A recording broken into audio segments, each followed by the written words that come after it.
Magandang hapon po sa ating lahat. Ito po ang ating pinakahuling balita ukol sa Super Typhoon Uwan na may international name na Fengwang ngayong alas 2 ng hapon. Simulan po muna natin sa ating latest na satellite imagery kung saan makikita po natin dito po sa ating image yung sakop nitong si Bagyong Uwan. At ngayon nga po ay meron po itong diametro na abot nga po sa mahigit 1,800 kilometers from south end to end. So malawak nga po yung mga kaulapan nitong si Bagyong Uwan. At kung may kukumpara nga po natin ito sa Pilipinas, yung length naman po ng Philippines, no, from Batanes to Jolo, nasa may 1,800 kilometers din. So halos buong Pilipinas nga po yung maaapektuhan nitong si Bagyong Uwan. So mapapansin nga po natin yung mata nitong si Bagyong Uwan ay nandito pa rin po sa mga karagatan o sa may Philippine Sea malapit sa may Daet Camarines Norte.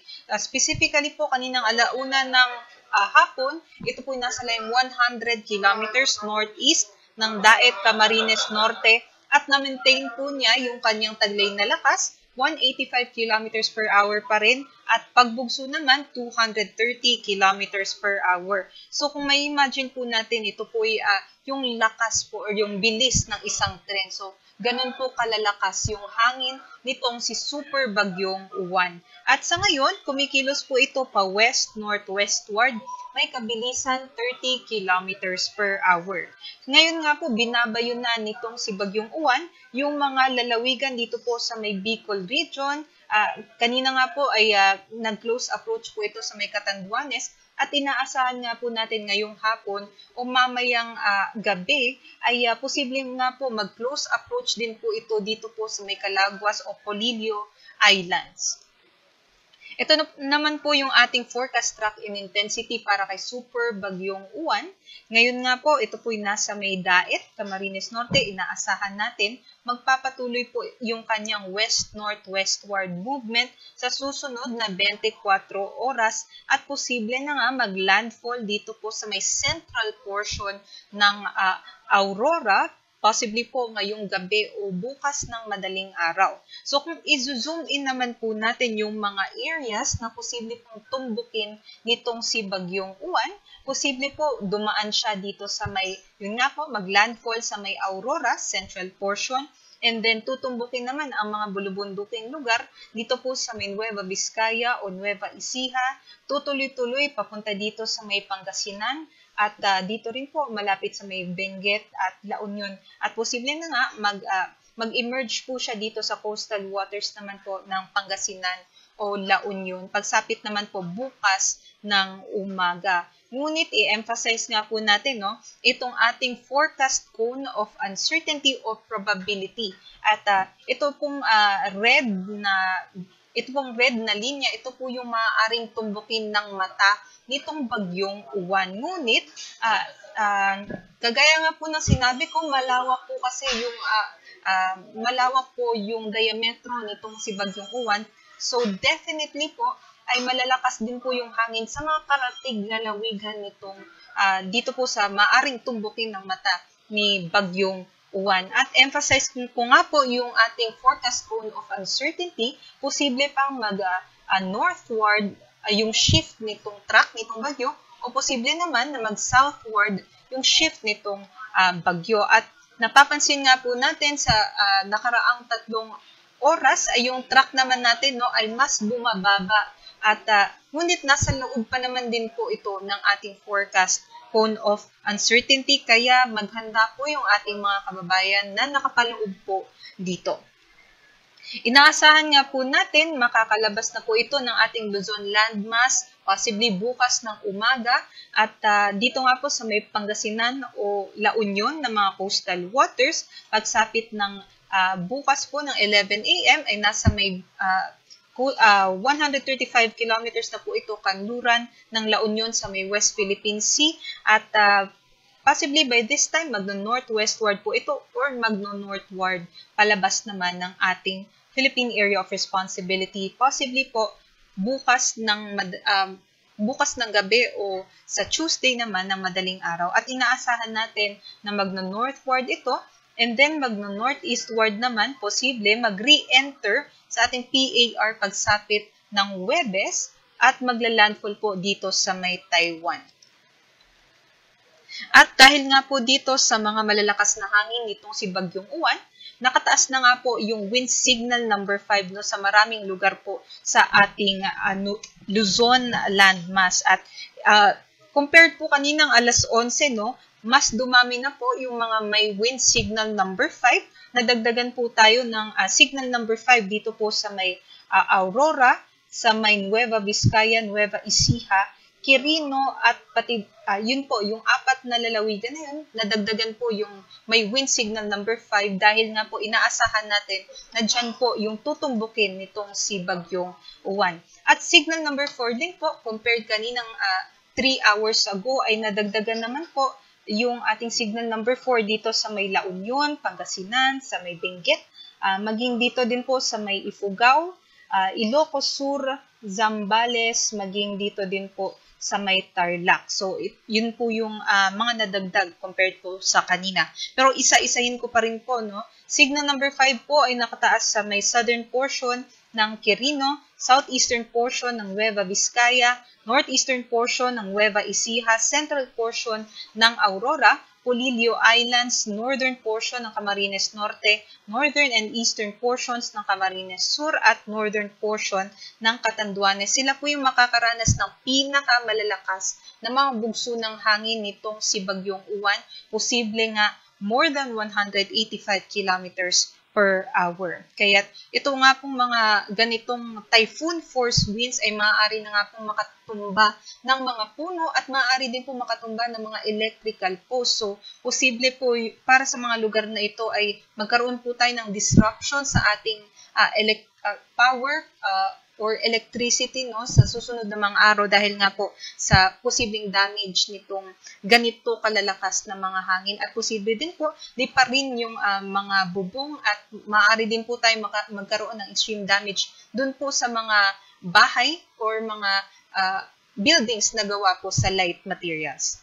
Wind signal number 4 naman po ang nakataas dito sa may southern portion ng Isabela, nalalabing bahagi din po ng Quirino at Nueva Vizcaya, southern portion ng Ifugao, sa Benguet, southern portion ng Ilocos Sur, maging dito din po sa kabuuan ng La Union, Pangasinan, nalalabing bahagi ng Aurora, at dito din po sa may Nueva Ecija, northernmost portion ng Zambales, northeastern portion ng Tarlac, easternmost portion ng Pampanga, at dito din po sa may eastern portion ng Bulacan, northern portion din po ng Rizal, at dito din po sa may northern and eastern portions ng Quezon, rest of Camarines Norte and Camarines Sur, northeastern portion ng Albay at sa nalalabing bahagi din ng Catanduanes. So, compared kanina, no, dito sa Catanduanes ay nabawasan na po yung wind signal number 5 dahil nga po papalayo na yung mata ng bagyo dito sa mga areas malapit sa Catanduanes.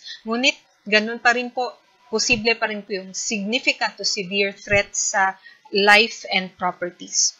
Wind signal number 3 naman po ang inaasahan ng ating mga kababayan na nandito naman sa southern portion ng mainland Cagayan, nalalabing bahagi ng Isabela, central and southern portion ng Apayao, Abra, Kalinga, Mountain Province, nalalabing bahagi ng Ifugao, southern portion ng Ilocos Norte, nalalabing bahagi din po ng Ilocos Sur, Zambales, Bataan, at dito din po sa may nalalabing bahagi ng Tarlac, Pampanga, at sa may Bulacan.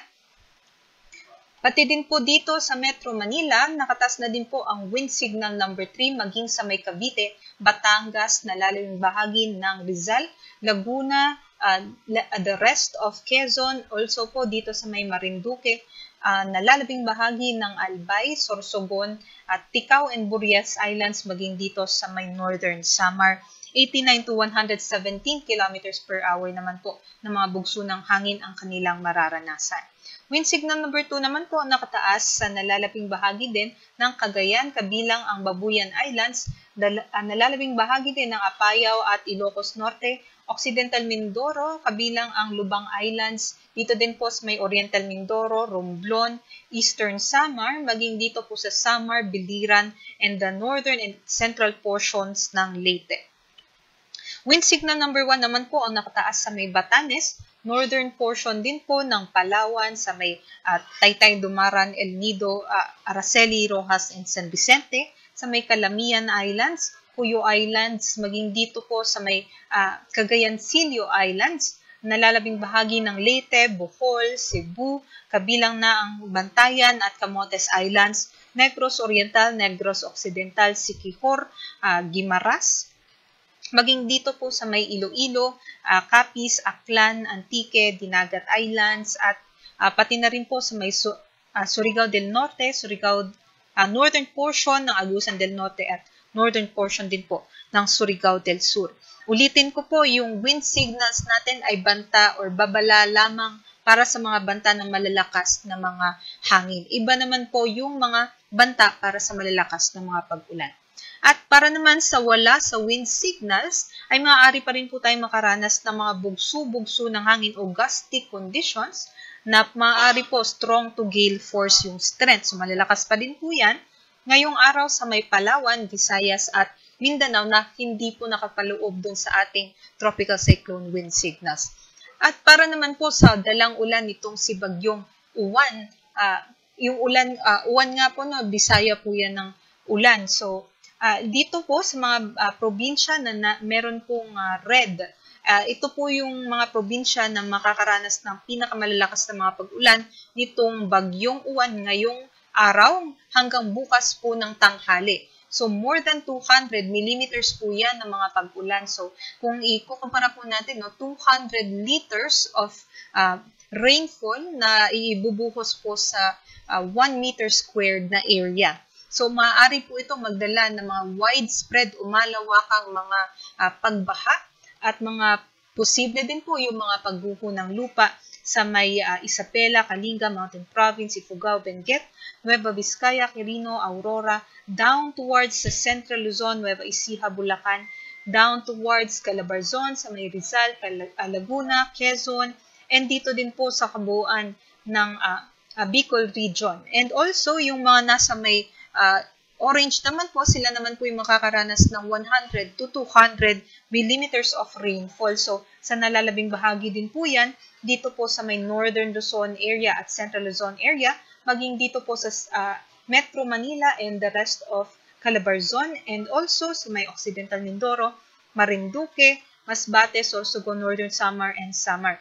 Other areas naman po, 50 to 100 millimeters naman po na mga pag-ulan na maaari pa rin po yung mga localized floodings. Kaya para i-emphasize ko lang po, no, para sa ating mga kababayan, no, ay na malapit po sa mga ilog, ay kailangan po ay makapag-isip na po tayo kung nandito po tayo sa mga red, no, or orange, ay posible nga po yung mga pag-apaw ng mga ilog. Kaya sana po ay nakapaghanda po tayo kung kailangan po tayo mag-evacuate, ay mag-evacuate na po tayo immediately. At para naman po bukas ng tanghali hanggang sa Martes ng tanghali, inaasahan pa rin natin, by that time ay nandito na po yung bagyo, tumawid na po ito sa may Northern Luzon at nasa may coastal waters na nga po ng Pangasinan o La Union. Kaya meron pa rin po na mahigit sa 200 millimeters na rainfall sa may Benguet at La Union, at mababawasan naman na yung lugar na posibleng magkaranas ng malalakas na pag-ulan na 100 to 200 millimeters of rainfall na lamang. Dito na lang po sa western portion ng Luzon, at emphasize ko lang din po dito po sa may Cordilleras, yung mga bulubunduking lugar, posible nga po yung mga landslides.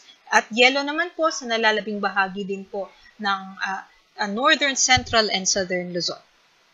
Ito naman po yung ating storm surge warning. So, maaari po makaranas yung ating mga kababayan dito sa mga naka-red, orange, and yellow ng iba't ibang antas ng storm surge heights. At yun nga po, ito po ay maaaring mangyari within 48 hours. So, maaaring hindi lamang ngayon, pero pwede po ito, no, bukas o sa Martes pa. So, maghanda po yung ating mga kababayan, lalong-lalo na dito sa mga nasa red. More than 3 meters po yung mga storm surge heights sa may Albay, Aurora, Bataan, Batangas, Camarines Norte, Camarines Sur, Catanduanes, Ilocos Norte, Ilocos Sur, Isabela, La Union, Northern Samar, Pangasinan, Quezon, Sorsogon, Zambales, Cagayan, at Batanes. At idagdag ko lamang po, kung kayo po'y maaaring daanan ng mata nitong bagyo, maaari nga pong mas mahigit pa nga no, dito sa 3 meters yung ating mararanasan ng mga pag-alon. At i-emphasize ko lang po, malakas po itong bagyo, so malakas din po no, yung hampas ng hangin dun po sa ating mga dalampasigan na maaari pong mag-amplify o pataasin pa yung mga wave heights. At aside po dyan, posible din po na naka-high tide po yung mga lugar ninyo na maaari din po ma-emphasize o ma-amplify pa yung mga storm surge natin. Ingat ang ating kababayan at mag-evacuate kung kinakailangan. 2.1 to 3 meters naman po ang nakataas na storm surge warning sa may Bataan, Cavite, Marinduque, Masbate, Northern Samar, Pampanga, Sorsogon at Batangas at 1 to 2 meters naman ang inaasahan natin na storm surge heights sa Bataan, Bulacan, Cavite, Metro Manila, Pampanga, Dinagat Island, Surigao del Norte, Eastern Samar, Antique, Palawan, Occidental Mindoro, Guimaras, Negros Occidental, Zamboanga del Sur at sa may Zamboanga del Norte. Paalala po ulit, tayo po ay maghanda at sana po tayo nga po makapanalangin na hindi po gaanong grabe yung magiging epekto nito sa ating. Ngunit yun nga po, habang ngayon hindi pa siguro natin na raranasan yung mga hampas ng hangin at yung mga malalakas na mga pag-ulan, ito po yung perfect time para po tayo po makapagplano, makapag-isip at makapag-evacuate kung kinakailangan. Ito naman po yung ating gale warning. Bawal na nga pong maglayag dito po sa mga naka-highlight ng red dahil maalon yung ating karagatan na risky po o delikado sa mga manlalayag. At yan lamang po yung latest galing dito sa Pag-asa Weather Forecasting Center. Next update naman po natin sa ating super bagyong Uwan ay mamayang 5:00 ng hapon. Maraming salamat at magandang hapon.